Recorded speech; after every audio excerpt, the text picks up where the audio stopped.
కొత్త సున్నం వేసి నేను చేసినా అని చెప్పుకోవాలి. కాగ్నిజెంట్ అనే కంపెనీ, మీకు ఒక చిన్న ఉదాహరణ చెప్తా. 2022లోనే ఒప్పందం చేసుకుంది మనతో. 2022లోనే కాగ్నిజెంట్ అనే కంపెనీ ఒప్పందం చేసుకున్నది.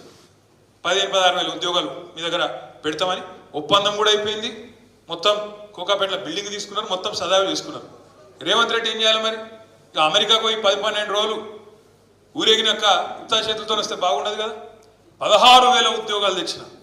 ఆ 16,000 ఉద్యోగాల కథ ఏంటంటే, రేవంత్ రెడ్డి నిన్న దిగిండట, మొన్న ఒప్పందం చేసుకున్నాడట, నిన్న దిగిండట, ఇవాళ పోయి కంపెనీ చాలు చేసినట్టు. అంటే ఇంత వేగంగా మొన్న ఒప్పందం అవుతుంది, ఈ లోపల వాడు బిల్డింగ్ కట్టిండు, 16,000 మందిని పెట్టుకున్నాడు, నువ్వు దిగంగానే పోయి రిబ్బన్ కట్ చేసినావా? నమ్మేతానికి అందరం చెవిలో పూలు పెట్టుకున్నావా?